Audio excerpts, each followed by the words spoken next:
Now we were alone, just he and I, in the middle of all the guilt, drinking magnum bottles of champagne under flickering candlelight.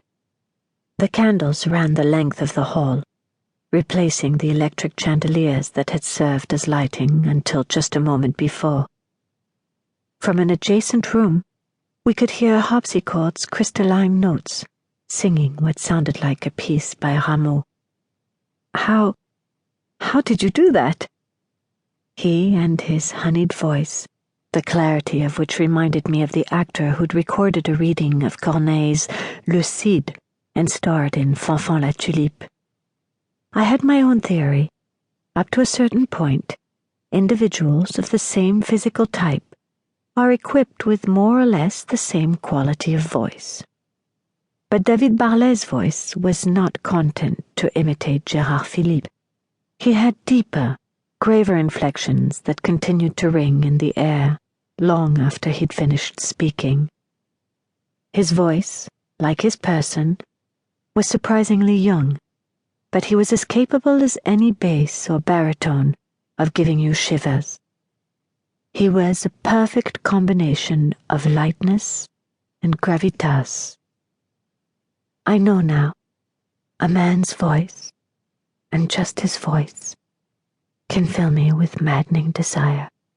His voice is like a sex toy that titillates my clitoris with every sentence. Crossed out. I wonder if there's a rabbit. Anonymous handwritten note. 4/15, 2009. David's. I can't deny it. A minute earlier, at this point we had only known each other for a half hour, he had asked me to close my eyes. I'd had just enough time to see him whisper something into the head waiter's ear and hastily pass a scribbled note to our immediate table neighbors. A few instants later, the miracle had been accomplished. David was that powerful. He was a magician, a man with what seemed like limitless powers. After my shopping trip with Rebecca, I had a busy schedule of missions. 1 or 2 a week. Everything was as she'd described in our interview. For the most part, all I had to do was wear one of the extravagant ensembles she had purchased for me. Parade on the arm of a man who was double or triple my age, teeter, long-legged, on my extremely high heels, keep my torso and neck as straight as a ballerina, and attend a great number of frivolous and garish soirees. At least, I had the opportunity to visit some of Paris' most beautiful buildings, private homes, ministries, museums, and other exclusive locales, and overhear secrets from the flow of conversation that the journalist in me quietly tucked away in the back of my mind. Other guests rarely asked questions. Typically, they would compliment my clothing, elegance, or supposed grace. No one was fooled as to my role as arm candy. It didn't bother me. I knew my own worth. I swallowed my pride and took my check at the end of each evening. That was it.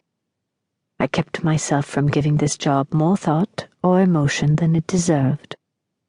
"Where are you cast tonight?" Sophia had asked a few hours earlier.